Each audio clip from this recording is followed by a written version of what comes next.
I'm Chad, and you're watching Squarebody Stuff.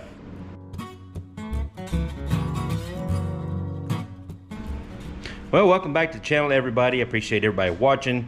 We're going to be working on this 454 big block Chevy for our boy Cream Puff, my 79 C10 that pretty much my daily driver. Putting Squeaky on the sidelines for a little while till we get this engine built. So in our last video, we've got the main bearings checked, all the clearances checked for the main bearings and the crankshaft in play, so we know our rotating assembly is good. The video before that, we've done the rod bearings. Now we're going to move on to checking piston clearance and gapping some rings. But before we get into that, I want to make an announcement. We've got our second annual, it's a different date, but it's second time we've done this, the tailgate throwdown down in Newport, Arkansas at Newport Raceway. It will be March 28th, 29th. Hopefully we're gonna have some good weather for this weekend or that weekend. So bring your trucks. We've got classes for everybody. Go check us out on our Facebook group page, the Tailgate Throwdown, to get all the rules and information on that. We've worked really hard to try to get rules to fit everybody, from just regular street driving trucks, your daily drivers, all the way up to all-wheel drives, four-wheel drives, Pro Mod, whatever you've got, we've got a spot for you. So come down to Newport Raceway on March 28th, 29th. Ryan Wing and I, Ryan more than myself, have worked really hard on this. So the last show was really good, so hopefully you can make it to this one. And if you don't know who Ryan Wing is, go check him out at his YouTube channel, Streetcar Chronicles. He's down in East Texas. They do a lot of fun stuff down in that part of the country. They, you know, this time of year in the winter time, they still have drag racing going on. We don't. So go check his channel. He's got a lot of cool stuff going on his channel. And also don't forget to go check out my merchandise shop at squarebody.stuff.shop and find some hats. We've got t-shirts. I've got these patches. We've got stickers like our 339 sticker here that's on old Squeaky. We've got actual Squeaky stickers. If you're a fan of Squeaky, we've got just a Squarebody Stuff round logo stickers. It's like yeah, this one right here, that right there. We got a small and large of those. We even got the old school Squarebody Stuff stickers. We've also got a new one that I've come out with. It says, I think warning or danger. I think warning. We'll talk about square bodies for hours. So again, the squarebody.stuff.shop. Go check it out. All right, so let's move on to what we're doing with this block and these pistons. So far, I've gone through and I've checked all of the cylinders, and I've checked the measurements on the pistons. I've got that wrote down, documented, and I'm gonna go through and show you how I do that. Now I want to give a shout out to my machine shop, Hood Performance, down in West Plains, Missouri. They always do really excellent work. I love working with those guys. They treat me like I'm their top #1 customer, which, you know, I may do 1 or 2 engines a year or every other year or something like that, but they still always treat me like I'm somebody. So appreciate them down at Hood Performance. All right, now before we get into this, I got to make an edit. I've been calling this thing a 468, and some have corrected me, say it's 467. Depends on how you do the math. We'll not get into that because it really doesn't matter anymore, because this is not a 468. I don't know why I kept thinking it was 60 over. I know the 339 is 60 over, so maybe that's what was stuck in my head. My crew cab buddy, he's got a 468 that I built probably 18 years ago. So maybe that's why 60 over stuck in my head. But this is actually a 30 over 454, so that makes it a 460. Now let's get into measuring these cylinders. I've got my dial bore gauge set at 4.280. That's simple math. 4.25, which is standard bore, plus 30 is 4.28.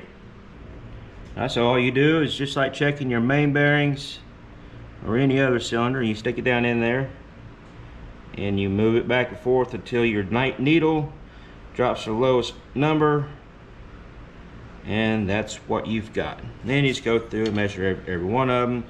Now you can go through, which I already have, go through and measure kind of all the way around your bore, up and down, just to make sure you're not egg-shaped, which this is a fresh bore and hone. It was honed with a bore and hone with a torque plate on it.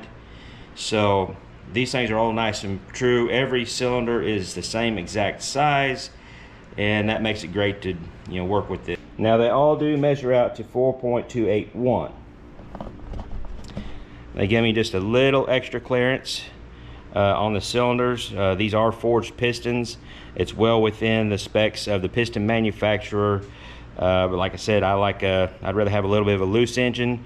If this thing gets a little hot, you're not gonna have to worry about scuffing a piston or anything like that. So a little extra clearance doesn't hurt anything. Well, let me go over real quick on what kind of pistons we're using here in this build. We've got some Icon forged. There's all the specs there. Compression height.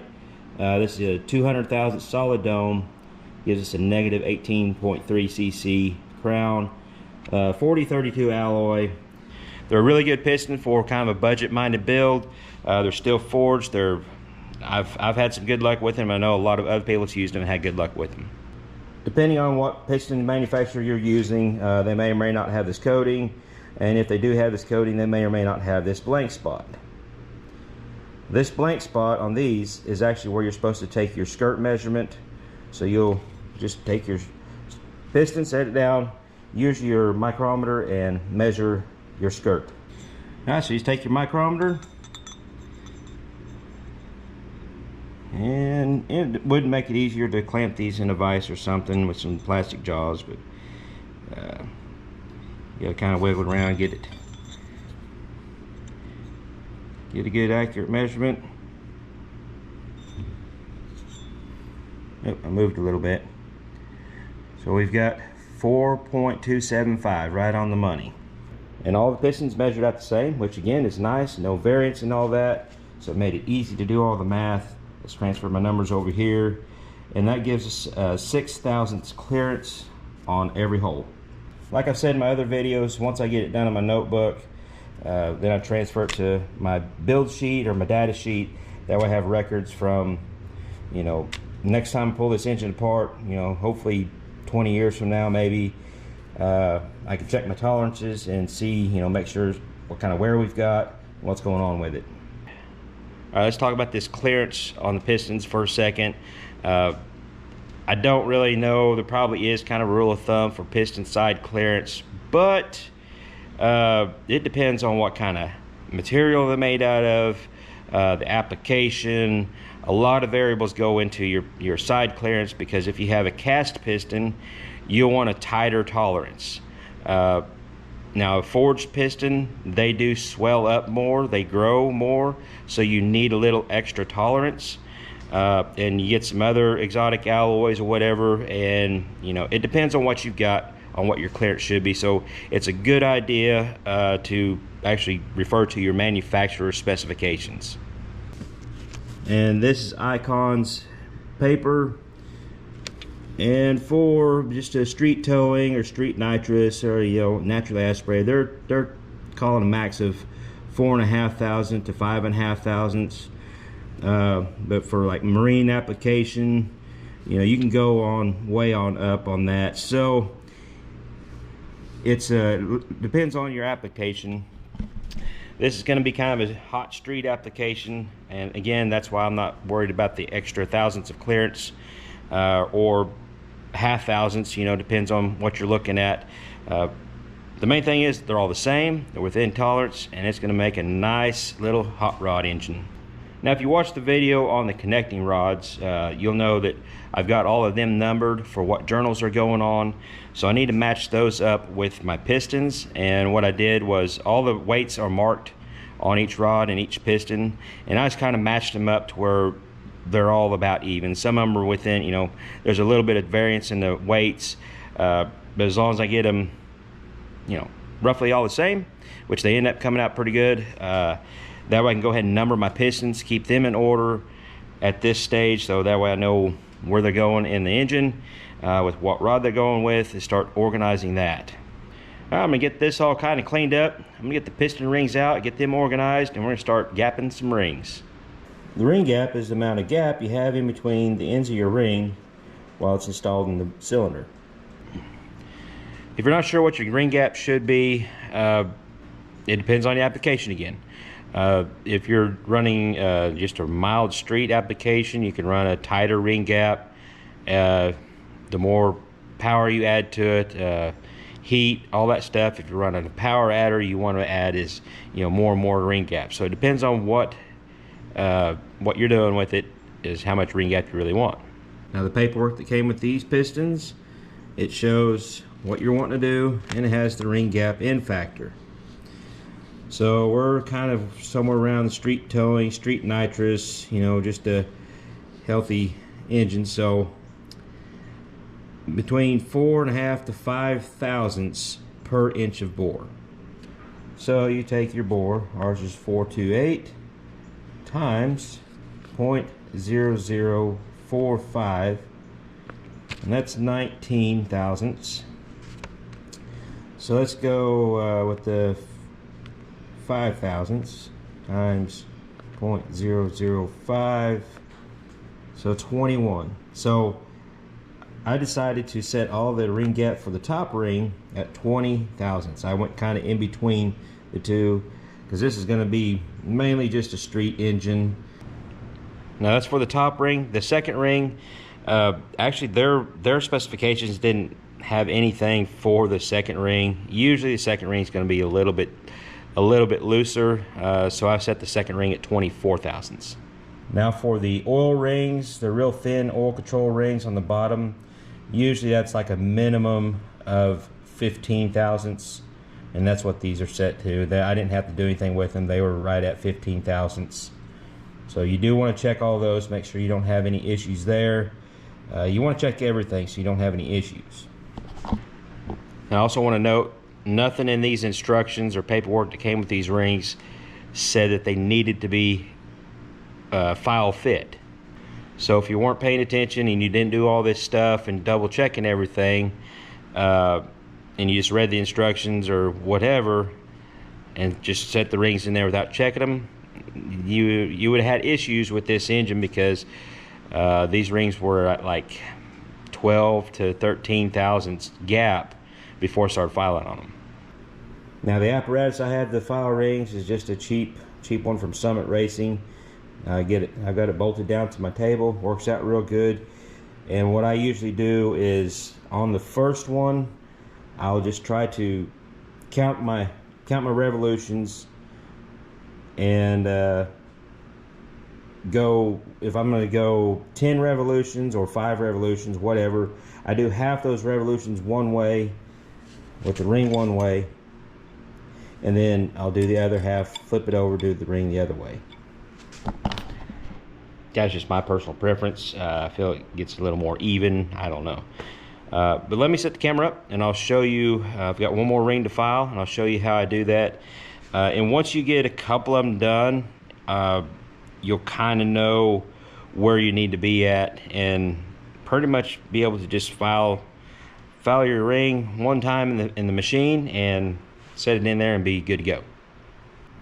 Now these here are tapered to kind of lock the ring in place, but you'll want to make sure you get it good in, you know, in there good. You got to put pressure on it, and you also make sure you go one way or the other. I'm not sure if the camera's really picking that up, but you'll want to have those rings, I mean, perfectly parallel, as perfectly as you can. There's better machines out there to do this with, but this is what I've got, and it's done me well for a long time. And I guess which direction you go is a personal preference. I like to go be clockwise. So let me get this lined up there. And these take about 14 revolutions to go, or to get to where I want it. So I've been doing 7 on each side.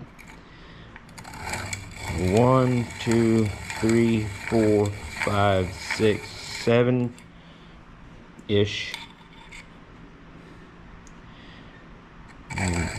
1, 2, 3, 4, 5, 6, 7. Once you do that, you're going to have some rough edges. Now right now, until you get it where you really want it, you only need to worry about this outside edge that's going to be contacting the cylinder. So you can take some emery cloth, oil stone. I just found this little piece of whetstone that got broke, and I've been using it on this set. I think when I done the 339, I used a piece of emery cloth just to clean up the edge. You don't want any sharp edges to scar up your cylinder. But for right now, like I said, until you get it really where you want it, you don't need to worry about cleaning up the rest of it.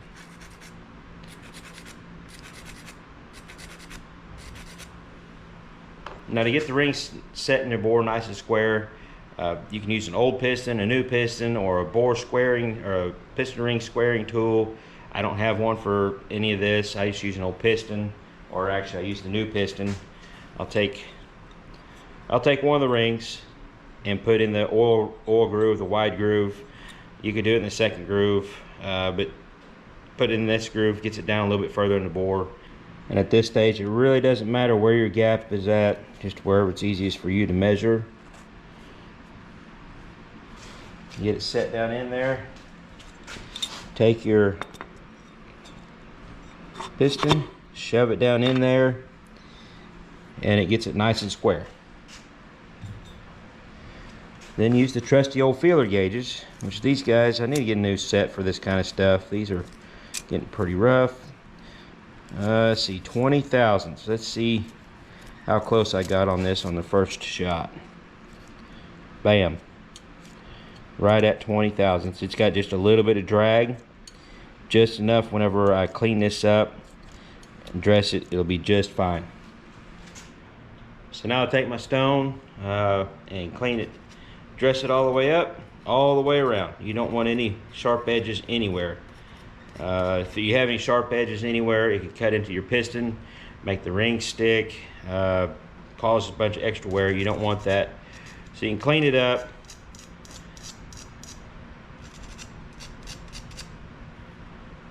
And if you can feel good enough with your fingers, you can feel if you've got a little bit of an edge. But make sure you get it all good and cleaned up. And that's all there is to gapping your rings. Of course, you go through your top ring, second ring, and your oil rings. Make sure they're all gapped. And with in this case, where every cylinder, every piston, everything is identical, I don't keep track of which rings go where. I get them all the same, and then just put them back in the bag so I know, which place they go, top or second ring. Now, if you've got an older engine that you're refreshing, maybe do a dingle ball hone or something on it, or your bores come out a little bit off, you do want to keep track of which ring goes to which bore. You don't want to start mismatching this. But this one came out, everything's great. So thanks again, Hood Performance, for all that. It makes it a whole lot easier to do this process. So the next thing I'm going to check is a ring side clearance, and that is the distance between the ring or the gap between the ring and the top and bottom of the piston, the groove that it goes in. And that's really easily done. Now, the literature that came with these pistons doesn't have any specifications for that, but usually it's around 1 to 2 thousandths. It's not a whole lot. But what you'll want to do is get your feeler gauges out. Let's see, there's a 2. And you'll want to just, whatever appropriate feeler gauge fits in there, and you just measure. Hopefully you're seeing that. My fingers ain't wanting to cooperate. But you just check each ring pack. Now, top one, second ring should be around 1.5, 2 thousandths, somewhere around there. You don't want a bunch, and you don't want too little. Too little, and your rings can seize. Too much, and your rings will start moving up and down and wear your piston out. And again, I've got everything wrote down in my notebook, and then I transferred it over to this paper. Of course, if you see my paper, that's all. I kept getting sidetracked. The reason I do this is so when I transfer to this will look a lot better, and I don't have any mistakes on there. Well, it don't work out so well for me sometimes, but at least if I ever tear this engine back down, I'll know where my clearances are and have documentation of that. I think I've gone over the basics of what you need to measure on your pistons and your rings to have a good, healthy, sound engine, so you know everything is right. Now we're one step closer to getting this old big block running.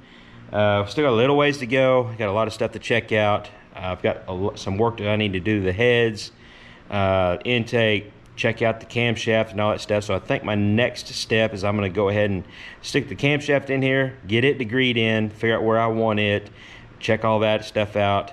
So that'll probably be in the next video. So make sure you subscribe and hit that notification button so you get notifications when I put new videos out. If you have any questions or comments, hit me up in the comment section below. You can also get a hold of me on Facebook. I'm also on Instagram, but I'll do everything I can to help you guys out. So until next time, you keep your square bodies rolling. We'll catch you later.